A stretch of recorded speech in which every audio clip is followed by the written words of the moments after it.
A former Uber security specialist accused the company of dispatching a team of spies to steal its rivals' trade secrets and using shady tactics to thwart its competition in the ride-hailing market, according to an inflammatory letter unsealed Friday by a federal judge. Those tactics allegedly included impersonating other people, illegally recording conversations, and hacking into computers. Former Uber manager Richard Jacobs, who was fired earlier this year, made the explosive claims in a 37-page letter that sought a big payoff for being forced out of the company. The letter, written by a lawyer on Jacobs' behalf, has already reshaped a high-profile trial pitting Uber against Waymo, a Google spin-off that accuses its rival of stealing its self-driving car technology.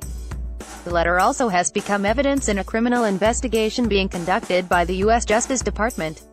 U.S. District Judge William Alsup, who is overseeing the Waymo case, took the unusual step of recommending that federal prosecutors consider a criminal probe, based on the evidence and testimony that he had reviewed long before he knew about Jacobs' letter. Although most of Jacobs' most damaging allegations were aired in court hearings held 2 weeks ago, the letter's release sheds more light on the no-holds-barred culture that former Uber CEO Travis Kalanick encouraged. The scandals spawned by that freewheeling culture have now become a major source of embarrassment for Uber as it tries to recast itself as more compassionate and better-behaved company under a new management team led by Dara Khosrowshahi. Over the past year, Uber has been rocked by revelations of rampant sexual harassment inside the company, technological trickery designed to thwart regulators, and a year-long cover-up of a hacking attack that stole the personal information of 57 million passengers and drivers. While we haven't substantiated all the claims in Jacobs' letter, importantly, any related to Waymo, our new leadership has made clear that going forward we will compete honestly and fairly, on the strength of our ideas and technology, Uber said in a Friday statement. Many of the names and some of the information in Jacobs' letter have been redacted. Jacobs' legal team persuaded Alsup to allow those deletions to protect the identities of former CIA agents that worked with Uber's espionage team, a since-disbanded unit called Marketplace Analytics. The letter alleges that two Uber security executives, Joe Sullivan and Craig Clark, played central roles in putting together the company's clandestine operations. Marketplace Analytics allegedly targeted overseas rivals and Waymo in the U.S. while creating a network of secret communications channels and alternate devices designed to cover their digital tracks and avoid legal trouble.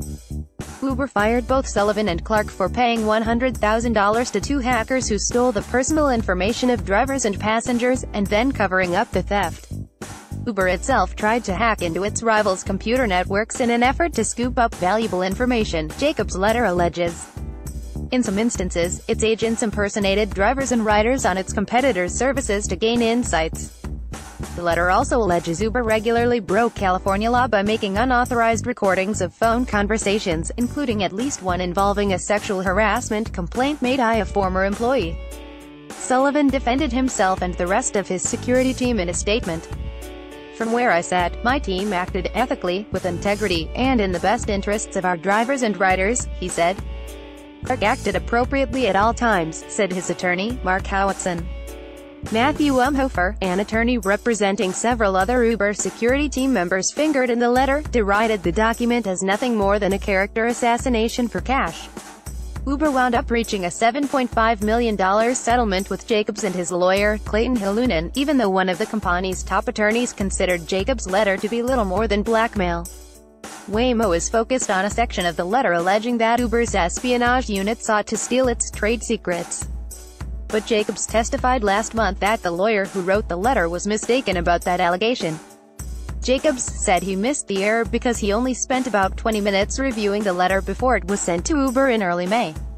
Waymo also asserts that Uber improperly concealed Jacobs' letter during the evidence-gathering phase of a trial that was supposed to start Dec.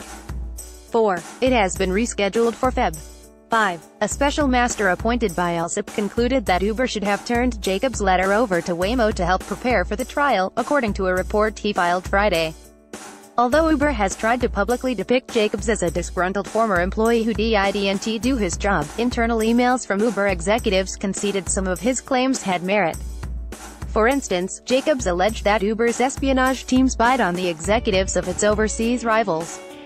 Tony West, who became Uber's chief legal officer last month, recently sent an email to Uber's security team condemning a surveillance program that he said had been stopped. There is no place for such practices or that kind of behavior at Uber, West wrote in the November 29 email obtained by the Associated Press. We don't need to be following folks around in order to gain some competitive advantage. We're better than that. We will compete and we will win because our technology is better, our ideas are better, and our people are better.